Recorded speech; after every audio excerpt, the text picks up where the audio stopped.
Gobble. Oh, there you go. I just want to tell you this, very important. You are hereby unconditionally pardoned.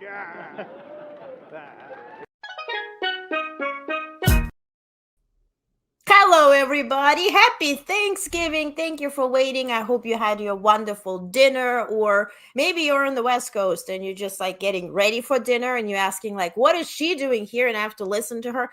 You don't have to. You can come up later and listen or watch or whatever. But I appreciate you for being here, for caring about the news, especially if you are from United States and you are celebrating Thanksgiving. First and foremost, I wish you a very happy Thanksgiving. I hope you're spending it just the way you envisioned, and just know that you're so appreciated, and I'm truly, truly grateful for you all day, every day. Let's say hi to everyone. Ooh, a lot of messages. Hi, Mike. Hello. Hi, Linda. Hello. Good evening, honesters. I like it. We should have like t-shirts with honesters on it, right? Hope everyone is in the US had a good Thanksgiving. Absolutely. Hi, Sean. Sean is from Canada. So Canada had Thanksgiving a bit earlier, right? No matter whatever JD Vance tells you about the exclusivity of this holiday, it ain't true.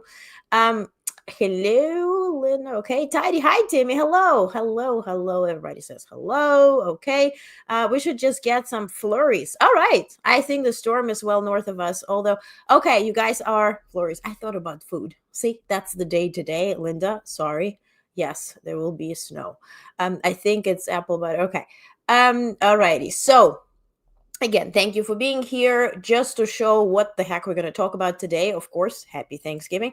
But then Trump is tweeting, Trump is releasing videos. Now we hear that the video is most likely AI generated. I'm going to show you the video for you to judge what the heck that is. Why do I have Khamenei, the leader of Iran, here? Because he is speaking up too. He's lying about the U.S. and operation. Prime Minister Carney is here. Also, of course, Hegseth, right, the Secretary of Defense, he had not just a call with troops, he visited the troops in the Caribbean. And Kaja Kallas, the Vice President of European Commission, we have a quote from her today, also a video, and she is the real deal, as I say, right? She says it as she means it, and she means it really well. Now, not for Russia, for everybody but Russia, which is kind of a good thing.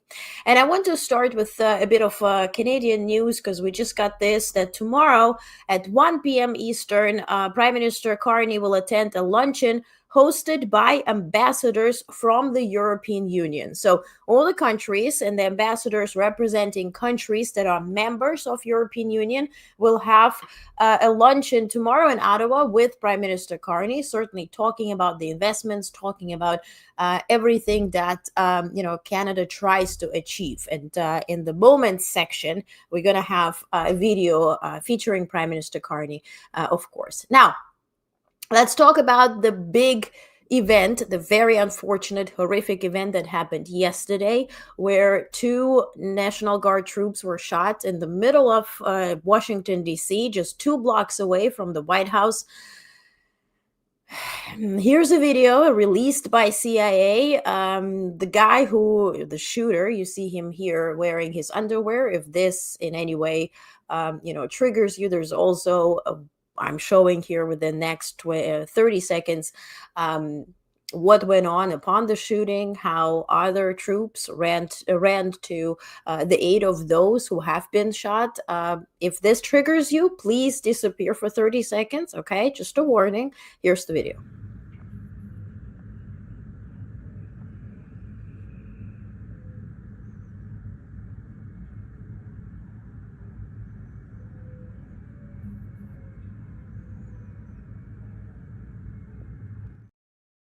Okay, now to he said, she said situation, because now we're arriving at the moment where they are presenting the facts, but they are presenting a very false analysis or the outcome, right? So CIA Director John Ratcliffe confirmed that the shooter, his name is Rahmanullah Lakanval, the Afghan national accused of shooting 2 National Guardsmen near the White House. Well, it is a woman and a man. Here they all refer to them as guardsmen. I just want to make sure that we are aware of the facts. Now, They previously worked with U.S. The shooter previously worked with U.S. intelligence in Afghanistan. He was flown into United States during the Biden administration in 2021, when Afghanistan and those who worked closely with the U.S., specifically with the CIA, were rescued, so to speak, and evacuated from Afghanistan. So justified at the time by his cooperation with CIA.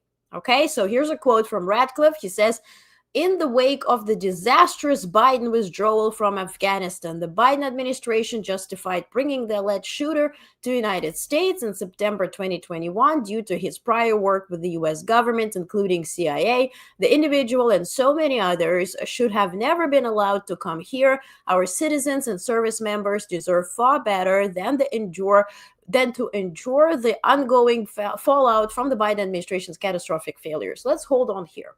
I agree with him on the last part, but let's just put our ducks in a row here.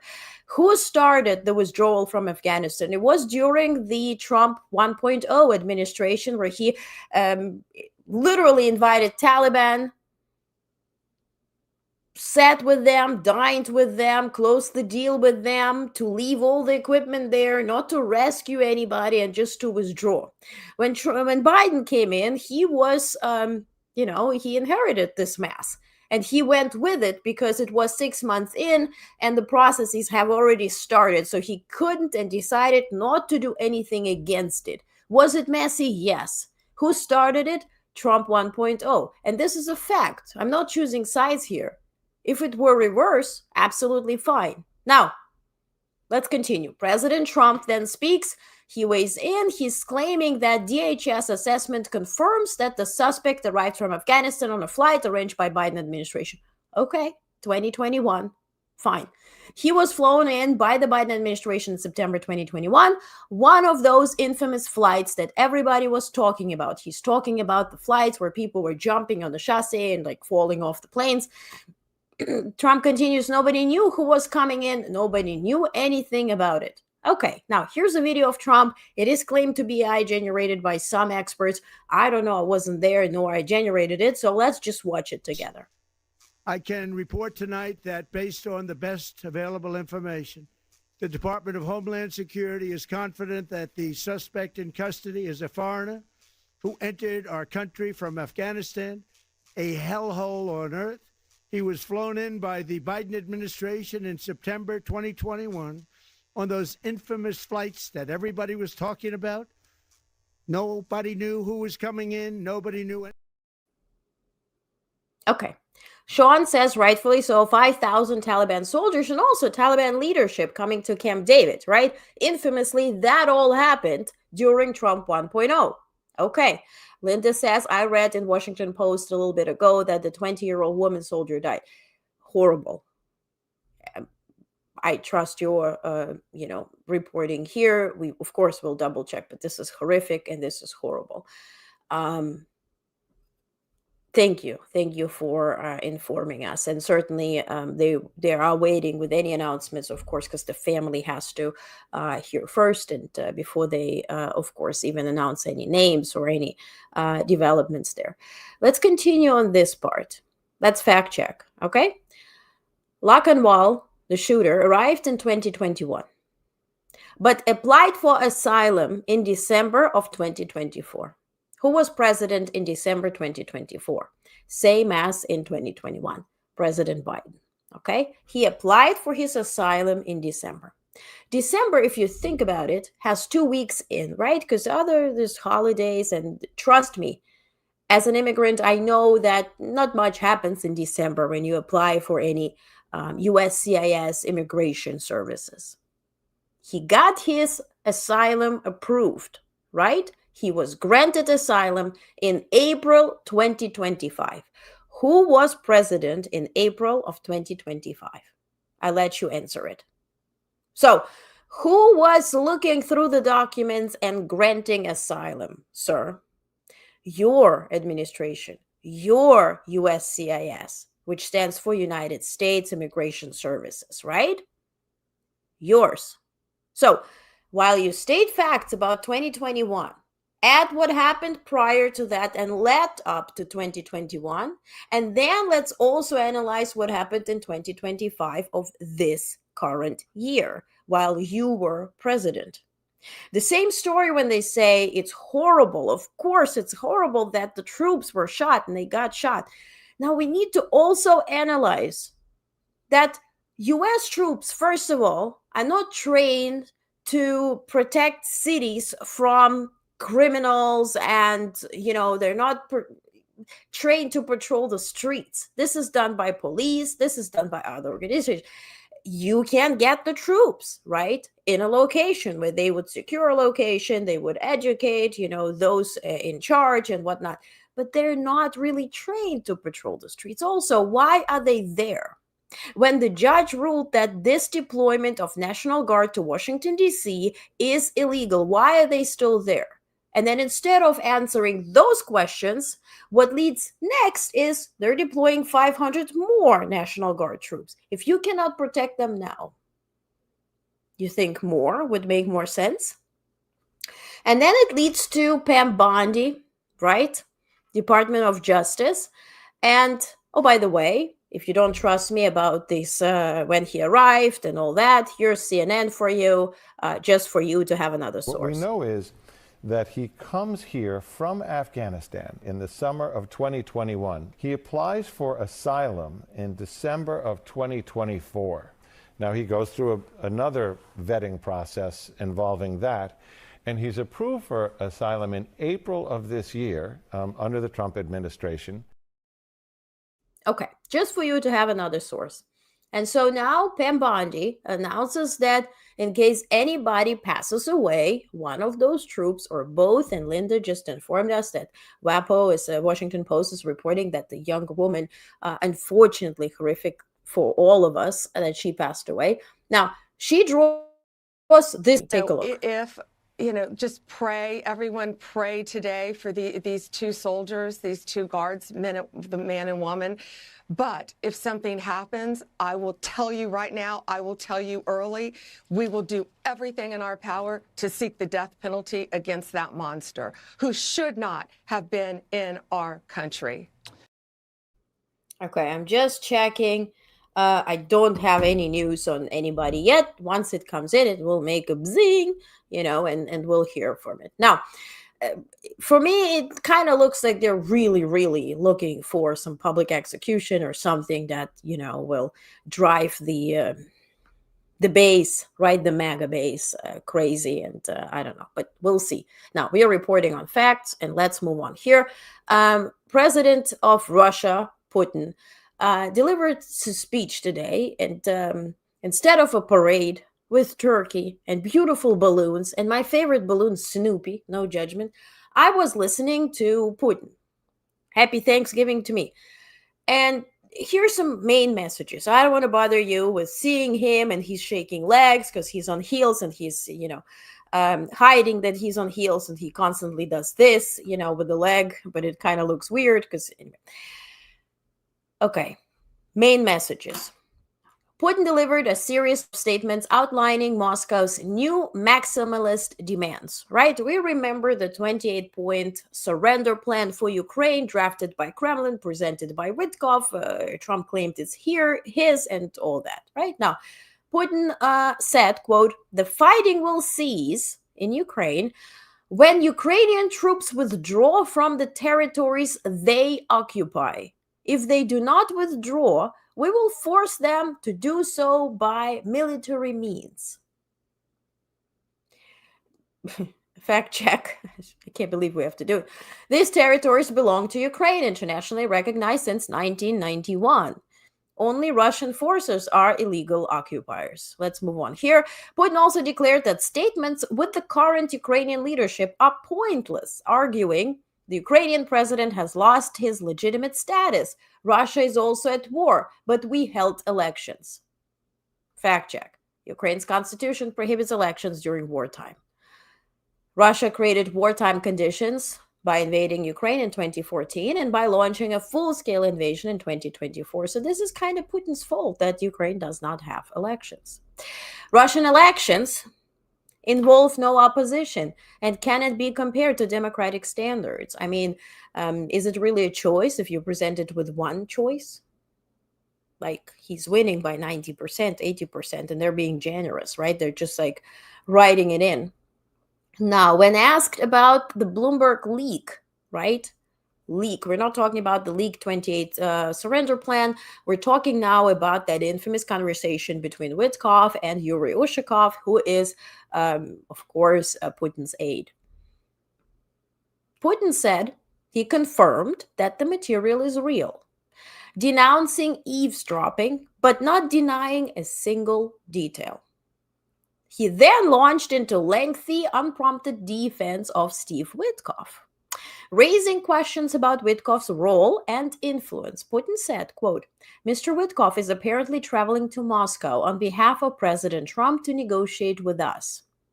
Most importantly, I've only known Mr. Witkoff for a few months, but his friendship with President Trump, however, has spanned many years, maybe even decades.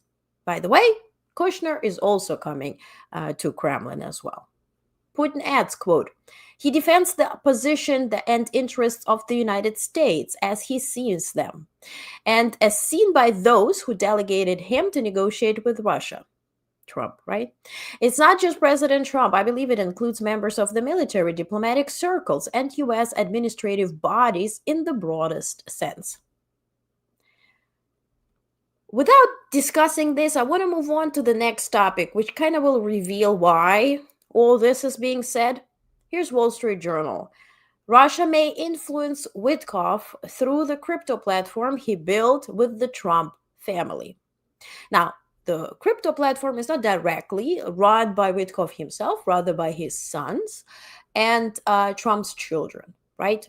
So, the Wall Street Journal reports that World Liberty Financial, this is the crypto platform run by Witkoff and Trump families, a crypto venture founded jointly by Witkoff's sons and Trump's children, includes opaque and potentially foreign sources of capital. Investors may include individuals or entities tied to, listen carefully, China, Saudi Arabia, Russia, and even North Korea. And this is confirmed by U.S. officials off the record. Of note, DWF, Labs, it's a company.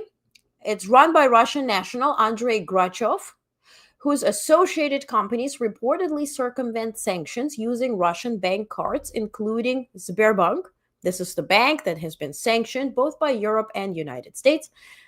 And that company invested $25 million into the Witkoff/Trump project.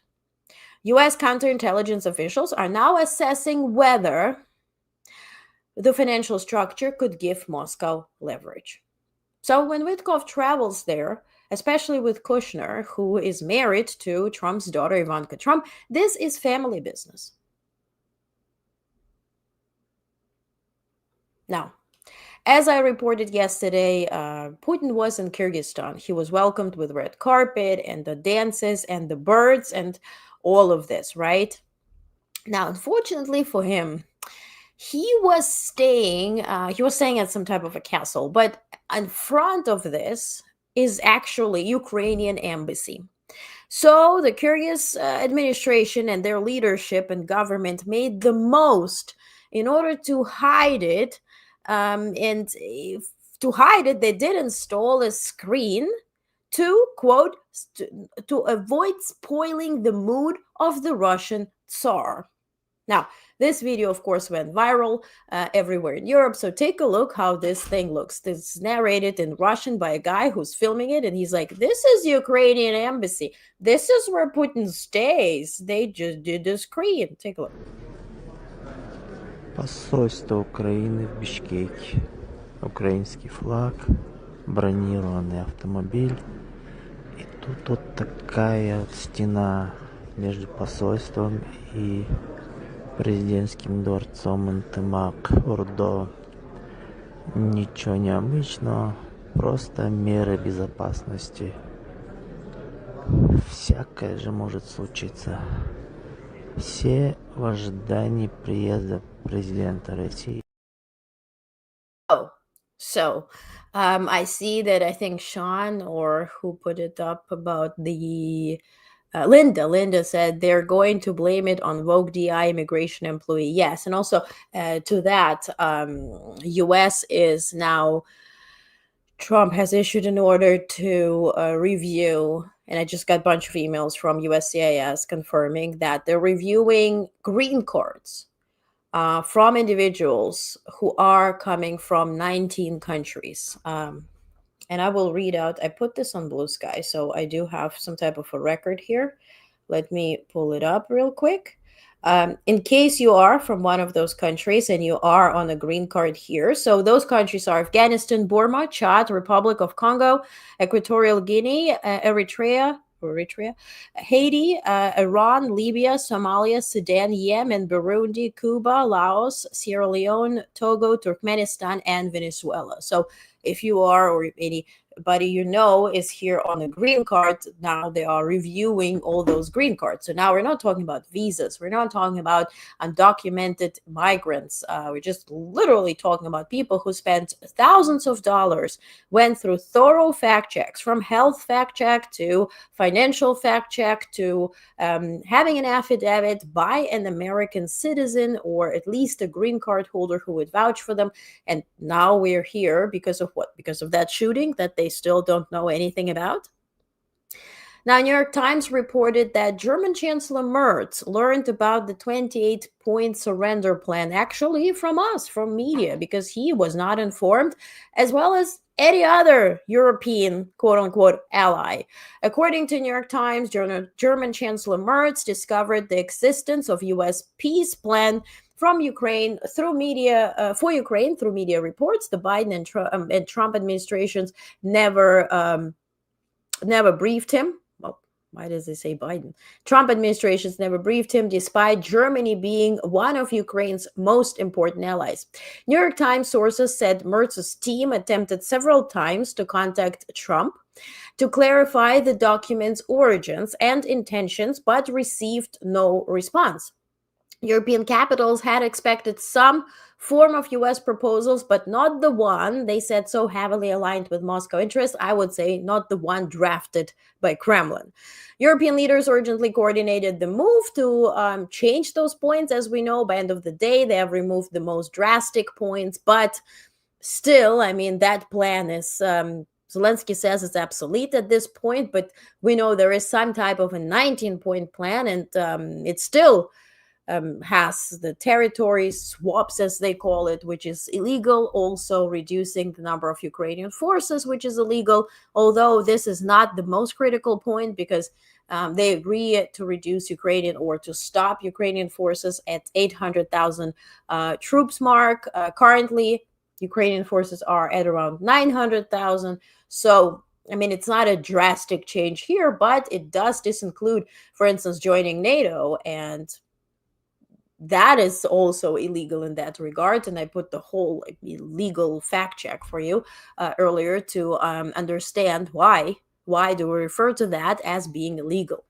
Now, as to Germany, their officials issued today an unusual blunt warning. And for Germans, I mean, they're very straightforward. I grew up in Germany, so I kind of know, but it really takes time to really call a thing a thing. You know, you really have to be in that state where you know there's no other way but to claim it, name it, and figure it out. So they issued a warning. The problem is no longer Russia alone, but the unpredictability for U.S. government aligned with MAGA ideology and seemingly disconnected from global realities. One EU official stated, quote, "It is impossible to rely on a partner who warns about communism at breakfast and waves at it by lunchtime." End quote. European analysts say Trump and MAGA spent years campaigning against communism only to now champion Russia, a state built on the same ideological foundations, simply because they forgot who is who. The conclusion from Berlin and Brussels: the world has changed and MAGA America has not kept up. I think MAGA America has kept up with whatever they decided to keep up with. When they say make America great again, you really have to pay attention to again, because usually, and I mean, this is already customary for Trump administration, they stole the saying from the Reagan administration, it was great, make America great. And so if you add again, how far back are we going, right? It's the same story when Putin says when Ukrainian forces will stop occupying territories, and nobody checks or has a follow-up with what territories are you referring to. And I can tell you that if you ask him about the territories, you'll be stunned, because if according to him this will not be just whole Ukraine, it's going to be way more. And he'll tell you all those territories that somebody occupies that are not, at this point, part of this so-called Russian Empire that he is aiming to rebuild. So, MAGA, goes in line with whatever they're going in line with. We just don't know what this again and make America great again means. How far back are we going? Now, Politico says, meanwhile, Rubio tells Europeans Ukraine must secure peace before receiving a security guarantee. So it's the same story as, diplomats in Ukraine were stunned, describing the idea as nonsensical. Okay, it's like the same story, give somebody a parachute after they dropped face down and just like splashed on the ground. Like, okay, and I'm going to give you a parachute. Here's a security guarantee. What are you talking about? Rubio is the best example of Ariel, right? The Little Mermaid, who sold the soul for ability to walk, and now she can't sing, she can think, she can't do anything. By the way, aside from the Disney movie, that story ends really bad. Have you read the actual book about the Little Mermaid, where she dies on the beach bleeding because she's never was supposed to walk? May I recommend this for next, book club or whatever reading? So one European official summarized Rubio's logic. Quote, he wants Ukraine to secure peace without protection so that America can offer protection once peace is secured. Unquote. But it's sort of a bit on brand for America, right? If you think about World War II, when U.S. openly started supporting Soviet Union in that regard, right? And everybody was fighting Hitler, and it was clear who was winning. So, there's some things that we can still debate. What we cannot debate is the very good news that was done to Russia by whom? By Russia itself. Sometimes you just have to sit and wait until the dumbass just, kills itself. Sort of, kind of, that's what they did. Now, this clip has no sound, so I'm going to narrate it. So here, a catastrophic accident at Baikonur, as you see here, has effectively eliminated Russia's ability to launch humans into space for the first time in 60 years. During the launch of Soyuz MS-28, which is the rocket which was aiming to go to International Space Station, the service tower at Launch Pad 31 collapsed after being struck by the exhaust plume of the rocket's first stage. Although cosmonauts, which is their astronauts, survived, the launch infrastructure, Russia's only crew-capable site, sustained severe damage. Space analyst Vitaly Yegorov said, quote, Russia has lost the ability to send humans into space. Now, restoring the facility may take up to 2 years, delaying all Soyuz and Progress missions indefinitely. And they were, right, according to them, testing those Oreshniks and, right, the ballistic missiles and all that. So that kind of slows folks down. So sometimes, God works in mysterious ways. Meanwhile, Europe considers striking back at Russia after escalating hybrid attacks. Finally, listen, sometimes things just happen. You just have to be patient, right? And we were patient enough, and this finally happens. Politico reports that after a month of Russian drone incursions, GPS jamming, rail sabotage, and cyber operations, EU and NATO allies are considering active retaliation. Still considering. Wake up! Options being disclosed include cyber attacks on key Russian drone hubs such as Alabuga, targeted strikes on energy infrastructure supporting Russia's war effort, sudden NATO military drills in Lithuania or Estonia. Oh, I like that. Coordinated information campaigns targeting Russian audiences, and this all represents a major strategic shift. Now, my question is, are you going to share the intel on all these wonderful plans with the United States, who has Witkoff and Kushner, who have direct line, apparently, with Vladimir Putin. So while you do all that, maybe you should just keep distance here. Okay? Just say. But European Parliament, let's have a picture, how it looks like. Boom, impressive. European Parliament adopted a resolution today insisting that the EU must be involved in any negotiations concerning Ukraine's security. The document also demands that Russia's frozen assets be transferred to Kyiv and makes clear that the EU will never recognize any territories occupied by Russia as part of the Russian Federation.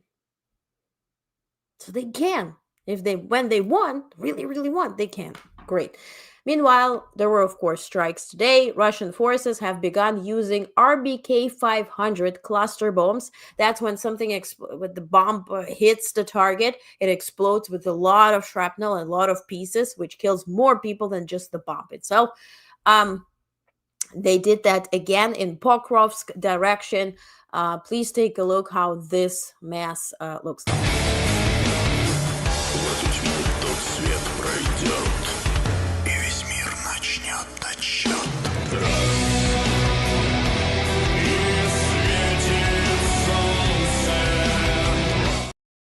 Okay, I'm quitting this because of the song's copyright claim. Now, when we discuss Pokrovsk, when we discuss Ukraine, yes, we focus a lot on civilian infrastructure in Kyiv, in Kharkiv. Kharkiv is very famous for being the cleanest city in Ukraine and maybe Europe itself. It literally, you don't see anything there. It's just you can eat off the floor. Now, they also are very famous now of repairing everything, like within hours. They hit the building, they repair it.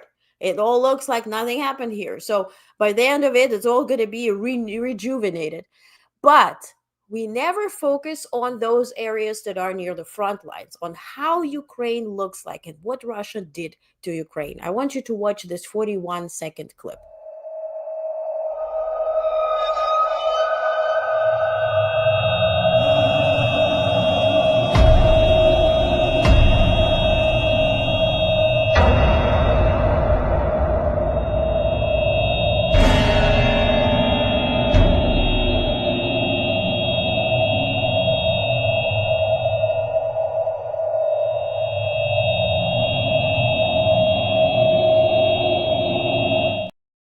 Quit it because of the sound. Horrible sound. Whoever added it, come on now.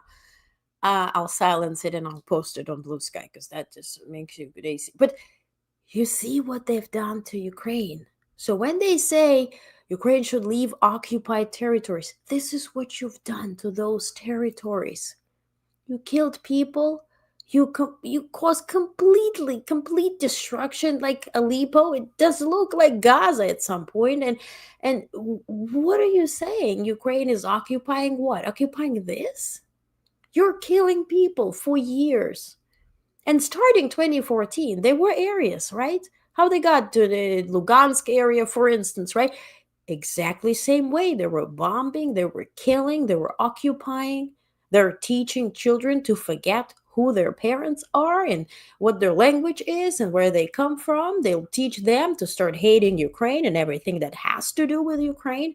So they're really this ethnic cleansing on occupied territories. This is barbaric as it gets.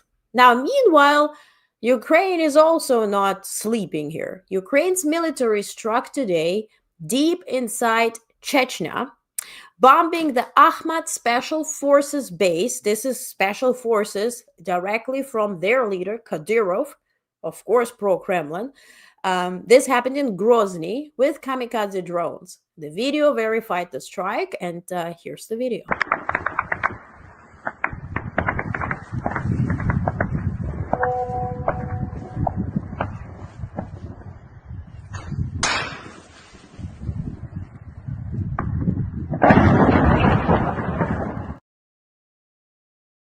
So these are the special forces of Kadyrov who are in Grozny, who are also at some point deployed in Ukraine and are considered, again, special forces. Now, on some brighter news, let's first check the comments real quick. Yeah, Mike, I do understand. Yes, Linda, I agree. Yep. Thank you for keeping me company while I prep for dinner. Oh, Martha, thank you. Well, sorry for being not so upbeat, but I promise here comes something more positive. So, was it in the news? I don't know because I didn't watch it. So, Pope Leo the 14th, right? They also refer to him as America's best export.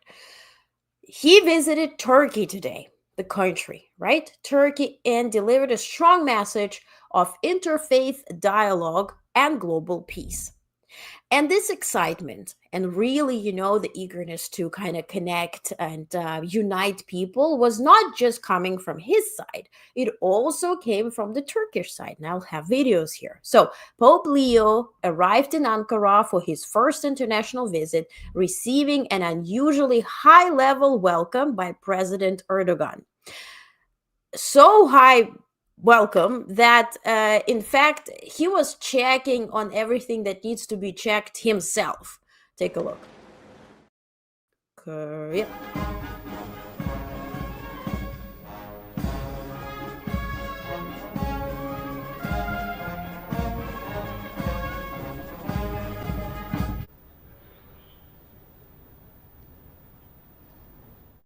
So there were horses and the high-level welcome, and Erdogan, president of Turkey, was walking there, just making sure everything is running smoothly, is on the level, right? And then, of course, Pope Leo did arrive, and they both, marched or walked away from the airplane. Take a look.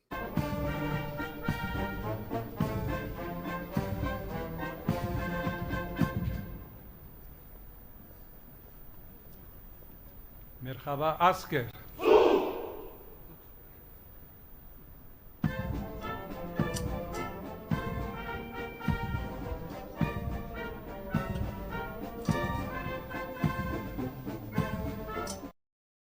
So, also the Pope and Pope Leo visited Ataturk's mausoleum and left a message expressing gratitude and a wish for peace and prosperity.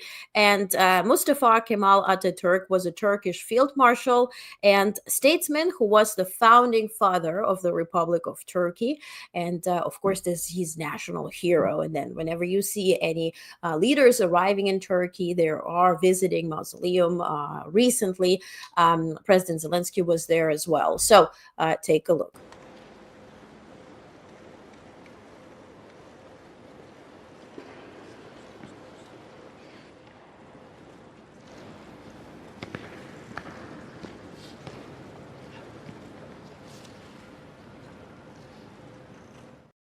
And so Pope Leo was asked, why are you doing all this? And so he then explained his intention and his reason, because he is visiting Turkey and then also Lebanon,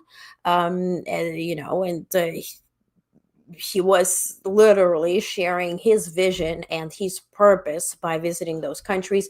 Again, first time. And please take a look what he shared while flying to Turkey on the plane. And to the Americans here, happy Thanksgiving. It's a wonderful day to celebrate, and I want to begin by saying thank you to each and every one of you for the service that you offer to the Vatican, to the Holy See, to my person, but to the whole world. It's so important today that the message be transmitted in a way that really reveals the truth and the harmony that the world needs. And in a special way, this particular trip to Turkey and to Lebanon has, as you know, first of all, the very meeting of unity, celebrating 1700 years from the Council of Nicaea. And I very much have been looking forward to this trip because of what it means for all Christians. But it's also a great message to the whole world, and in a special way, the presence of myself, of the church, of believers in both Turkey and in Lebanon. We hope to also announce, transmit, and proclaim how important peace is throughout the world, and to invite all people to come together, to search for greater unity, greater harmony, and to look for the ways that all men and women can truly be brothers and sisters in spite of differences, in spite of different religions, in spite of different beliefs, that we are all brothers and sisters. and to hopefully be a part of promoting peace and unity throughout the world. So thank you all for being here. Happy to greet you all, at least from here, maybe individually. Thank you for the service you'll be doing here in the States. And thank Sweet, right? Now, speaking of peace, at the joint press conference, which President Erdogan and Pope Leo gave, Erdogan criticized Israel for bombing civilian buildings, including the Catholic Church of the Holy Family in Gaza. Now, to another topic, which is really funny at this point. So if you're ready to laugh, here's Kim Jong-un. And Kim Jong-un, he opened a hospital today. And there he delivered orders. Here are the orders, and I'll show you the video. Operating lights must not cast shadows. Water must flow from taps. Patient rooms must contain beds. A nurse must staff the reception desk. Well, without his guidance, he implies, none of this would occur. A familiar tone seen in autocratic regimes from Pyongyang to Moscow to MAGA America. So, and here's the video of how this went down.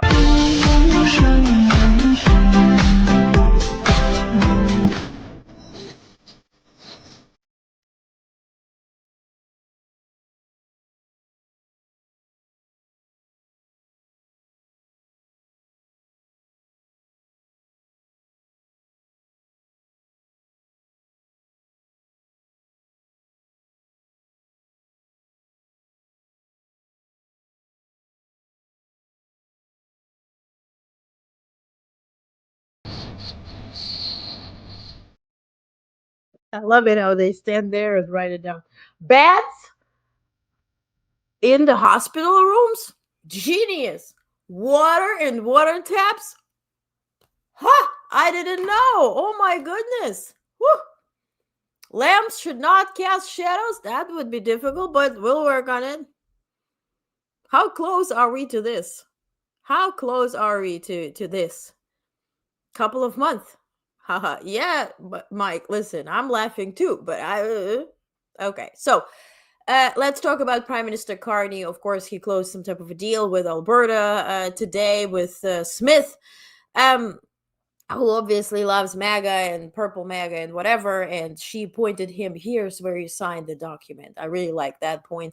They were signing agreement, and she's like, this is where you sign. He's like, wow, really? But on the serious note, Prime Minister Carney issued a stark economic warning. Canada's decades-long reliance on U.S. market is now a vulnerability. He cited that 75% of Canadian exports go to U.S., 90% of lumber, aluminum, and steel exports head south. U.S. tariffs and resulting uncertainty will cost Canada 1.8% of GDP, or $50 billion, the equivalent of $1,300 per Canadian. Carney said Budget 2025 will fundamentally shift Canada's strategy from reliance to resilience. And here's the video. This is an important day for Canada's workers. Look, we know the world's changing. We know that this decades-long process of our ever closer economic relationship between Canada and the United States has ended. And as a consequence of that, many of our strengths have become our vulnerabilities, particularly in those industries that are most tightly integrated with the United States. Headline, last year, 75% of our exports went to the U.S. 90% of our lumber exports went to the U.S. 90% of our aluminum exports went to the United States. 90% of our steel exports went there, all bound for a single market that has changed. Overall, for the Canadian economy, we estimate that U.S. tariffs and the uncertainty that they're creating will cost Canadians around 1.8% of GDP. That's about $50 billion lost from our economy, or the equivalent of $1,300 for every Canadian. And this is happening fast. It's a rupture, which means that our economic strategy needs to change dramatically and rapidly. Good. Now, let's go to moments. And first moment of the day is EU Vice President Kaja Kallas. She stated that the only way to stop the war, right, with Russia is curbing Russia's military capability rather than seeking diplomatic solution. Take a look. If we want to prevent this war to continue, then actually we should, curb the army of Russia and also their military budget. Because if you're spending 38% of your total budget on military, and by the way, only 16% on social affairs in Russia, so close to 40% you spend on the military, then you will want to use it again, and that is a threat to us all. And that's why the focus should be on these concessions that Russia will make. So far, so good. Also, during a powerful speech, member of European Parliament, Rainier van Lanschot, said, how many Russian drones did it take to shut down European skies? About 5. How many drones are over Ukraine? About 500 every night. He urged Europe to adopt far more decisive measures. And then the next moment of the day is the Iranian leader Khamenei. This is from his video. The video is not in English, so I'm just going to sum it up. Supreme Leader Ali Khamenei falsely claimed that U.S. suffered significant losses in a recent 12-day clash. Infamously, when U.S. bombed the nuclear sites in Iran, the statement lacked evidence and fits a pattern of Iranian propaganda. And here's a new segment. It's a Did You Know? Now, did you know that the world's largest aircraft graveyard is located in Tucson, Arizona? Inside the city limits, of course, the site holds nearly 4,500 aircraft, including 40 spacecraft with an estimated value exceeding $35 billion with a B. Arizona's dry climate preserves airframes for decades, and the flat terrain requires little preparation for new arrivals. And so about 400 aircraft arrive each year, and a similar number are also sold, and they also do make money. Because the facility is highly profitable, reportedly, for every $1 invested, they get $11 back. And here's how this looks like. This is really incredible. Let me pull this up. Take a look.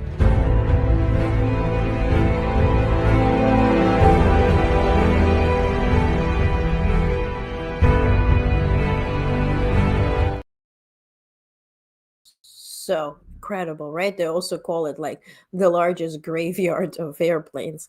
And let's get to some quick national news. Of course, not so much because we do have Thanksgiving today. But across the United States, federal agents have begun arresting foreign-born spouses during routine green card interviews. Those are spouses of Americans. Can we just stop right here? There's a law in the United States. If you came here legally or illegally, if you overstayed your visa or did not, if you are getting married to an American citizen, you are allowed to do so. If your marriage is legal and all goes well and you put your fees and you do the health check and whatever is needed there, nobody was ever asking whether something happened with your visa before. This was one way for a lot of people. That's why it was or has been for decades as sort of a popular way, right?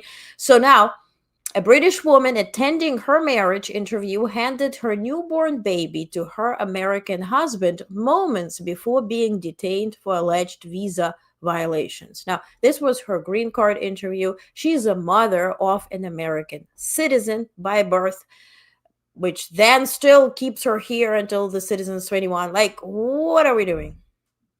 Meanwhile, the Trump administration is moving to block refugees and asylum seekers from accessing food stamps, right? Attorneys general from New York and nearly 2 dozen states are suing to stop the policy, calling it illegal and harmful. And here's the thing. When somebody is coming here as refugee and they have no ways of income, no resources, they also don't speak English. That was the whole premise of giving these people a way to at least have treatment in the emergency room instead of leaving people to pass out on the streets. Also to provide food and care so they wouldn't be ending on the streets. So what's the point here, right? Meanwhile, Department of Homeland Security announced a full review of all asylum cases approved under Biden, responding to shooting of 2 National Guard members by an Afghan national in Washington. U.S. Citizenship and Immigration Services have also suspended all immigration services related to Afghan nationals until further notice. Now, the State Department has instructed U.S. diplomats abroad to lobby now against pro-migration policies and highlight concerns about crimes committed by migrants, according to a cable obtained by Reuters. Meanwhile, in Latin America, Secretary of Defense Hexas, he visited the sailors on the USS Gerald G. R. Ford, signaling heightened military presence as tensions escalate with Venezuela. And naturally, after J.D. Vance put out this trend, he also had an issue with Turkey. Serving some Thanksgiving meals here. And it's mandatory turkey. Mandatory. All right, so all the moms and dads out there, your kids get turkey whether they want it or not. You want something? All right, let's keep going. Giving out generous portions. It's like Halloween. That's what a little bit more? Yeah. Oh yeah, I give out too much candy at Halloween and too much turkey on Thanksgiving. Hey, this is not, it's a high-speed operation here, babe. Together. It's a high I'm reading your comments. Yes, some knew about Arizona, some didn't. Yeah, and Linda, I agree with you. But they said they were going for criminals, right? And if you're coming for an interview, you paid your fees, you submitted all the tasks, you are married to an American citizen, and you come to them to be interviewed. Now, domestically, a panel of federal judges in North Carolina approved this new state's congressional map for 2026 midterm elections, decision widely seen as favorable to Trump's efforts to maintain a Republican majority in Congress. And now to quick global news. Trump although it's Thanksgiving, although he's literally, as we speak, hosting some call with troops, Trump weighed in on Honduras' tight presidential race, offering public support for conservative candidate Nasri Asfura, signaling a desire to work with him to counter drug trafficking networks in the region.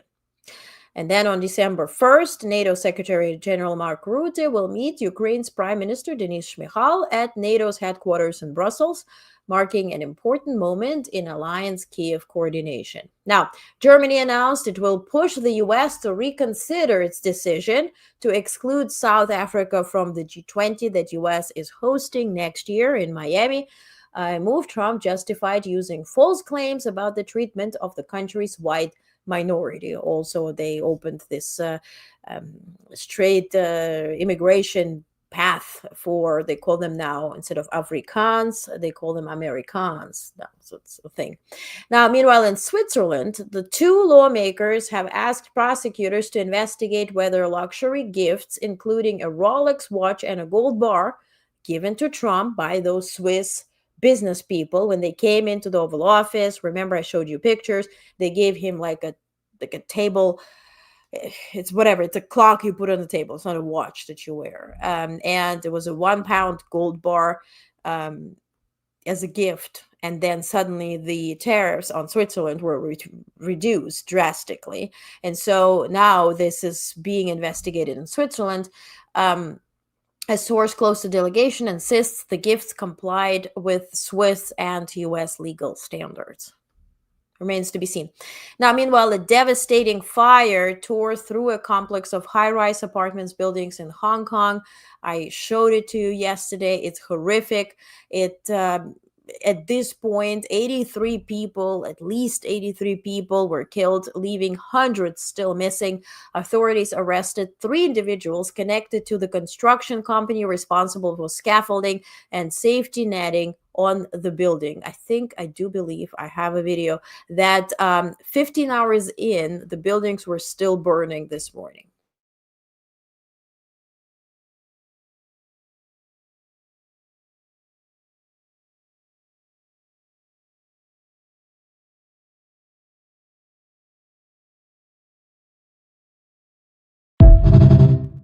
Through the roof. And there were videos also where people posted them online when they saw a tiny fire starting in the building and they start screaming, police, police, there's fire. Nobody was kind of acting, and then suddenly just goes straight up.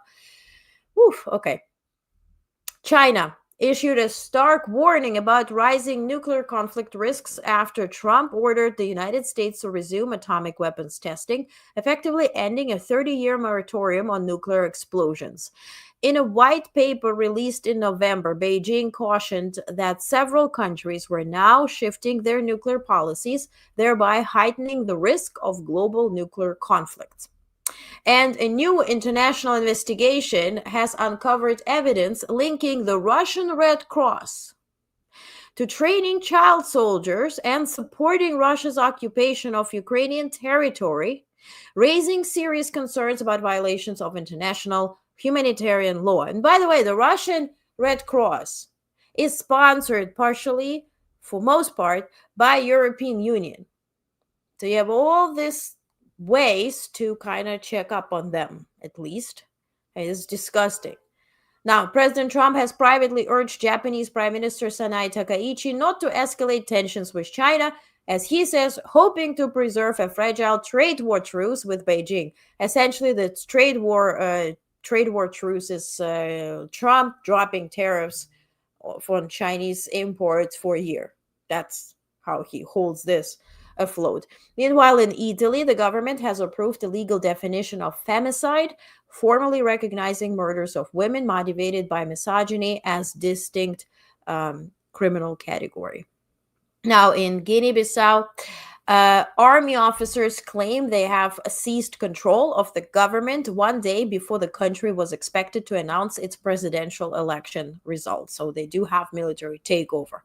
Meanwhile, NATO Secretary General Mark Rutte reiterated that Russia has apparently no say in over who joins NATO, specifically when it comes to Ukraine, noting that the decision rests exclusively with alliance members. Mark Rutte, seeing is believing, because every time we see you speak, you're bending over.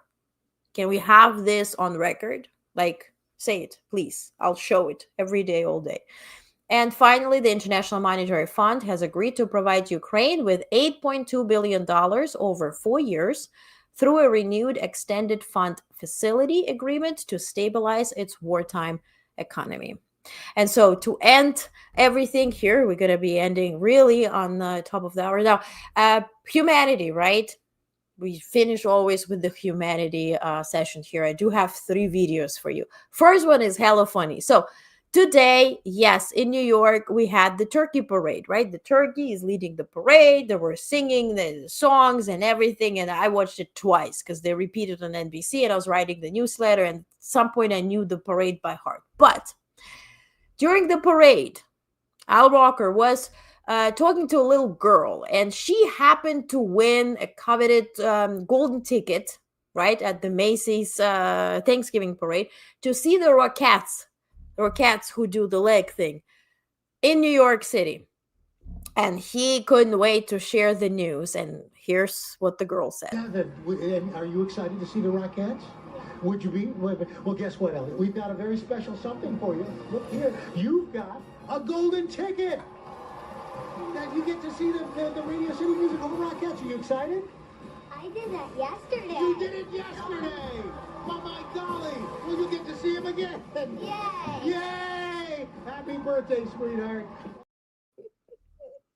I did it yesterday. Well, children still undefeated in honesty and comedic timing. Now, going from children and humans to bears. In Asheville, North Carolina, a local resident captured footage of a mother bear named Amy, somehow they know her name, and her 4 cubs walking in a perfectly synchronized line across the backyard, creating a moment of quiet magic. Now, we do have the moment here. Take a look. Oh my gosh. Oh my gosh. Unbelievable. The bears are walking upright at this point. And now finally, this little fella, you know, when you get your pet, right? We always think about, well, maybe it's a dog or a cat or a fish or maybe a bird. And now if it is a bird, that kind of speaks, right? There was this recent story when the parrot disappeared for a few years, came back speaking Spanish. Some of them do speak English, and now they have a partner they can speak to, which is Siri or any type of device of such kind. And here's little Jackson and his little disco overnight. Alexa, play music. Playing music. Jackson, it's 2 in the morning. What are you doing? Alexa, stop. Alexa, stop music. Play music, yay! And there are a couple of them. When I was looking up, there's a bunch of those birds. If you have one of them, record it, send it to us. We'll be laughing. Linda says that's the cutest thing ever. Go, Amy. Right? The mama bear made little kids walking all upright, right? Alexa loves parrots, right, Timmy? Yeah, absolutely. I mean, how incredible that would be. You have overnight. My question is, the lights were on. Did Jackson ask Alexa to put the lights on? Usually that works in this type of arrangement, right? I did that yesterday. This is nothing new. Walking upright or what? Or walking the Rockettes or doing the music overnight. Okay. Mike says, hi all, happy Thanksgiving to all the Americans in the feed. Let's finish on this note. I join Mike and wish everyone in this feed and who's watching now or later, happy Thanksgiving, happy Thanksgiving weekend.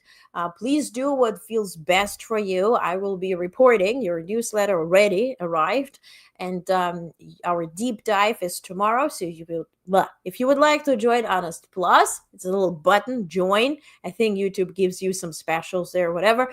Join us tomorrow, 6 p.m. We're going to have a live deep dive on disinformation in media, disinformation on social media. What are the rules that we're signing up without reading for? And also, how is media regulated in Europe, in US, also elsewhere? Okay, so join us. There's also deep dives that we did before on Shadow Fleet, on BlackRock, on China's influence and whatnot. So you can check it out as well. And for deep dives, yes, Timmy says deep dives are worth it. Thank you. Thank you, Tidy Whitey. I appreciate you. So looking forward to seeing you there. And then I wish you a very peaceful weekend. Again, do what feels right. If you want to avoid the news, avoid it. Do what's right. It's really long marathon. Thanks. Oh, great job. Thank you, Mike. I appreciate you. Again, happy Thanksgiving. Thank you for being here. Thank you for giving me a chance to be part of your Thanksgiving. And I will see you for deep dive tomorrow. And for everyone else, I'll see you Monday. Okay. Thank you so much. Have a good night.